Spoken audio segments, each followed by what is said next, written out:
সকালবেলায় আমরা কম খাটনিতে আর কম সময়ে সকালের জলখাবারটা বানাতে চাই সবাই। আজকে সেরকমই চটজলদি একটা জলখাবারের রেসিপি থাকছে। তার জন্য প্রথমে এখানে সেদ্ধ করা আলু নিয়েছি। আলুটাকে স্ম্যাশ করে একটা সাইডে রেখে দিয়েছি। একটা ব্যাটার বানাতে হবে। তার জন্য বাটির মধ্যে কিছুটা বেসন নিয়েছি, একটু হলুদ গুঁড়ো দেব, স্বাদ মতো নুন, চিনি, একটু ভাজা জিরের গুঁড়ো দেব, আর দেব লাল লঙ্কার গুঁড়ো আর কিছুটা ভাজা মশলা। সামান্য জল দিয়ে ব্যাটারটাকে আস্তে আস্তে করে গুলে নেব। খুব ঘনও করব না, খুব পাতলাও হবে না। ব্যাটারটা একটু ঢেকে রেখে দিই। অন্যদিকে পুরটা বানিয়ে নিচ্ছি। তার জন্য কিছুটা পেঁয়াজ কুচি করে কেটে নিয়েছি, খুব ভালো করে কুচি করে নিয়েছিলাম। পেঁয়াজটা একটু কালারটা চেঞ্জ হয়ে গেলে এর মধ্যে একটু আদা বাটা, একটু রসুন বাটা দিয়ে দেব। দিয়ে ভালো করে মশলাটাকে একটু ভাজা ভাজা করে নিতে হবে। এরপর এর মধ্যে হলুদ গুঁড়ো দেব, স্বাদ মতো নুন দেব, আবারও একটু নাড়াচাড়া করে নেব, কিছুটা লঙ্কা কুচি দেব।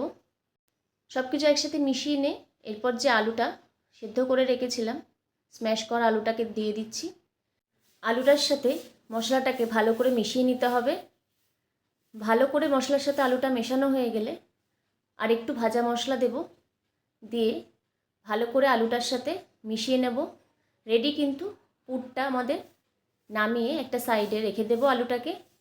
এরপর লাগবে, এখানে আমি 4 পিস মতো পাউরুটি নিয়েছি।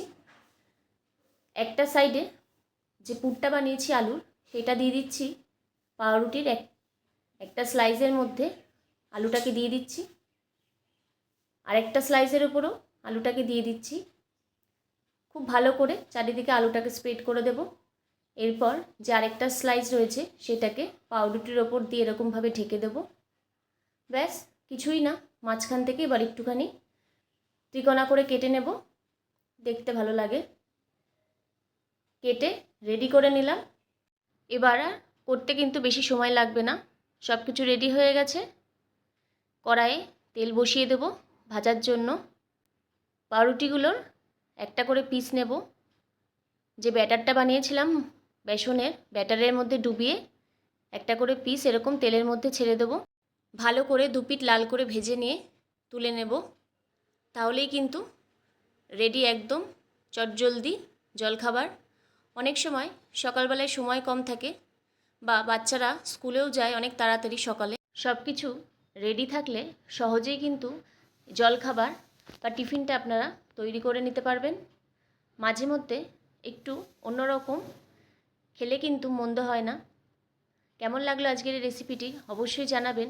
ভালো লাগলে লাইক, শেয়ার এবং সাবস্ক্রাইব করে যাবেন।